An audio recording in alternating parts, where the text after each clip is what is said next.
जय गुरुदेव।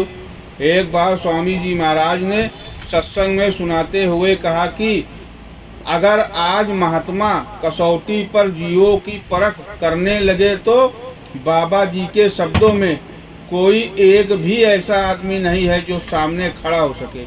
इसलिए बाबा जी का एक लक्ष्य सबके गुनाहों को नज़रअंदाज करना, माफ करना और साधना के पथ पर मोड़ना है। स्वामी जी महाराज कहते हैं कि बीज पड़ा रहेगा तो अनुकूल समय आने पर फलेगा फूलेगा।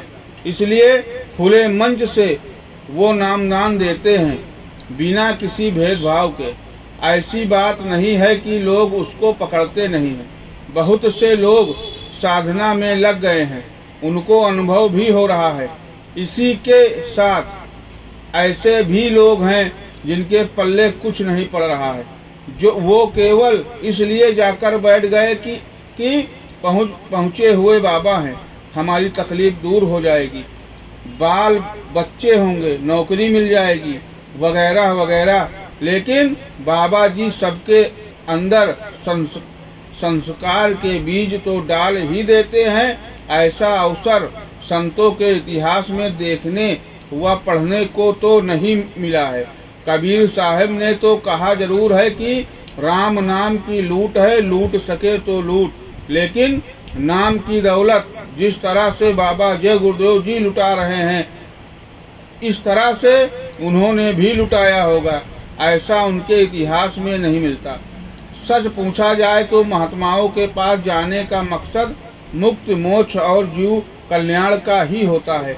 दुनिया के साज सामान तो ज्यादा थोड़ा अपनी अपनी किस्मत के अनुसार सबको मिलता ही है। दुनियावी दौलत को लूटने में जाने अनजाने हम कितने गुनाह कर लेते हैं, पाप का बोझ सिर पर लाद लेते हैं, फिर भी वह हमारा साथ नहीं देते। ये दुनिया का उतार चढ़ाव होता रहा है, हो रहा है और होता रहेगा। दुनिया की इच्छा लेकर हम मंदिर मस्जिद में जाएं, आश्रम और मठ में जाएं, तो हमारा लक्ष्य दुनिया ही होगा और वहाँ भी जाकर हमारी निगाह दुनिया के सामान पर ही होगी। ऐसी स्थिति में हमारा मन मंदिर मस्जिद में भटकेगा, मठ और आश्रम में भटकेगा। हम बैठे होंगे साधु महात्माओं के सामने, पर मन भटकता रहेगा कहीं और। वैसे एक बात सच है कि धन दौलत मान सम्मान हम कहीं से भी इकट्ठी करें, वो चाहे मंदिर मस्जिद का हो चाहे मठ आश्रम का हो, स्थायी नहीं होगा। छोड़ना तो उसे भी पड़ेगा ही, वह साथ नहीं देगा बल्कि गुनाहों का भार और बढ़ा देगा। हम आए थे हरि भजन को और पड़ गए माया के चक्कर में। स्वामी जी महाराज ने कहा था कि ऐसे लोग दीन गंवाई दुनिया खोई, न गिरही न वैरागी।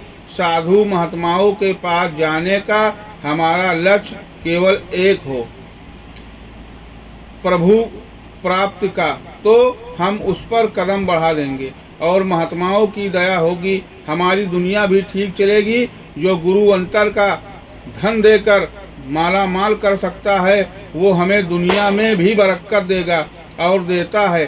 पर हम अपनी ओछी बुद्धि के कारण इस बात को नहीं समझ पाते और वही दुनियावी फरेब फितरत में लगे रहते हैं, उसकी दया को आने से रोकते हैं और उसके बरकत का मार्ग अवरुद्ध कर देते हैं। बहुत से लोग मांस शराब खाते पीते हैं और जीव हिंसा से उनके मन में घृणा नहीं हुई है, वो बहुत ही अपराधी हैं, महापाप सिर पर लदा हुआ है। ऐसे लोग सत्संग में आकर दूसरे का मन खराब करते हैं।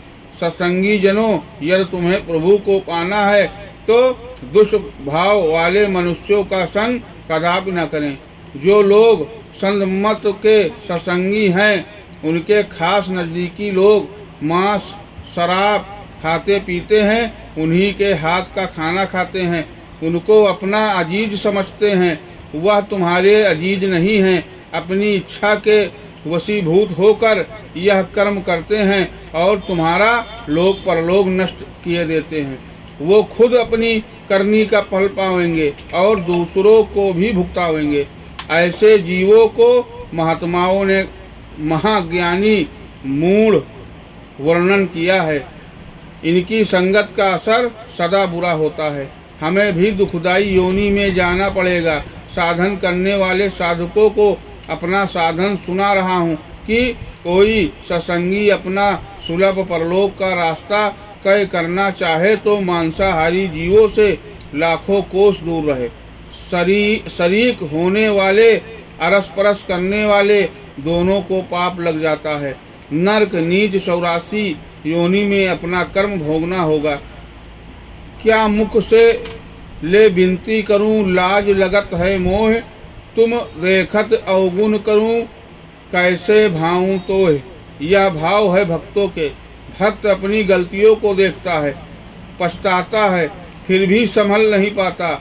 हम अवगुणों की खान हैं, लेकिन सबसे बड़ी चूक हमारी ये है गुरु महाराज कि हम कहने को तो कहते हैं कि आप समर्थ हैं, आप हमारे सब कुछ हैं, आप महाप्रभु हैं, लेकिन सच्चाई ये है कि अपने ही शब्दों को हम अपने हलक के नीचे, अपने ही शब्दों को अपने हलक के नीचे नहीं उतार पाते।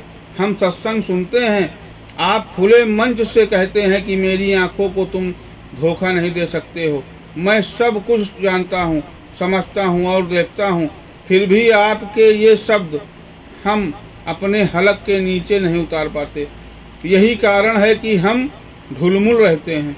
अपने को तो धोखा देते ही हैं, आपको भी धोखा देने की कोशिश करते हैं। हमारी यह कमजोरी, यह चूक हमें भक्त नहीं बनने देती, हमें सत्संगी नहीं बनने देती, हमें प्रीत प्रतीत नहीं करने देती और हम कोरे कागज रह जाते हैं।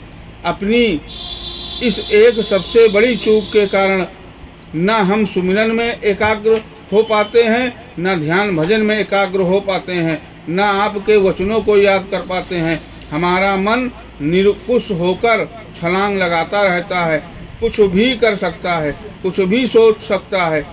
हम सोचते हैं कि हम दूसरों को धोखा देते हैं और हमारी हालत संसारियों से भी ज़्यादा खराब हो जाती है। न हम घर के हुए न घाट के, लोक परलोक दोनों अपने हाथ से बिगाड़ लेते हैं।